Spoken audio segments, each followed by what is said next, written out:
দেখেন তো চেনা যাচ্ছে কিনা জিনিসটা কি? জি, এটাই হচ্ছে বহুল পরিচিত গাছের বন্ধু, খুবই উপকারী এবং প্রয়োজনীয় একটা সার। এটা হচ্ছে কোকোপিট। এই যে এখানে এক চাচা কিভাবে কোকোপিট তৈরি করছেন সেটাই আজকে আপনাদের সাথে শেয়ার করব। খুব ইজি, আর একটু পরিশ্রম করলেই এই কোকোপিটটা বাসায় তৈরি করা যায়। দোকান থেকে আর চড়া দামে কিনতে হবে না যদি আপনারা প্রসেসটা শিখে ফেলেন। তো জাস্ট ভেঙে হাত দিয়ে একটু গুঁড়া করলেই এটার ভিতর থেকে ভুসি বের হয়ে যাচ্ছে। নারকেলের সোপার থেকে যে ভুসিটা বের হয় সেটাই আসলে কোকোপিট। এই যে এই কোকোপিটটা উনি বের করেছেন, এখন এটা কিভাবে দীর্ঘদিন সংরক্ষণ করবেন সেটাই আপনাদের সাথে শেয়ার করব। তো এটা আমার নতুন চ্যানেল, ব্লগ চ্যানেল।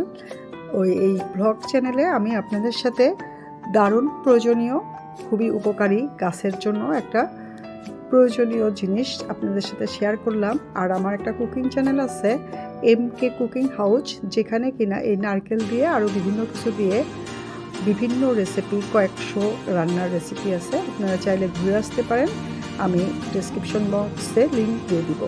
আর এটা আমার ব্লগ চ্যানেল, প্লিজ আমাকে আপনারা সাপোর্ট করবেন। সবাই লাইক, কমেন্ট, শেয়ার করতে ভুলবেন না।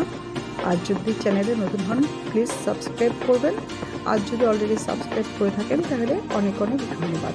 এই যে কোকোপিটটা বের করে ফেলেছেন, এখন এটা উনি দীর্ঘদিন সংরক্ষণ করার জন্য এটা পানি দিয়ে জাস্ট মেখে নিয়ে একটা দলা করে রাখবেন, নাড়ু বানিয়ে।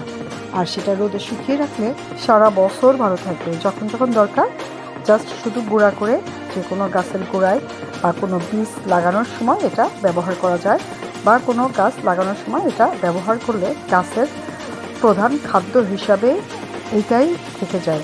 তো দেখে নিচ্ছেন কীভাবে কোকোপিট তৈরি করতে হয়। এখন থেকে আর বাজার থেকে চড়া দামে কিনে আনতে হবে না, জাস্ট বাসায় একটু পরিশ্রম করলেই আপনারা এটা বানাতে পারবেন।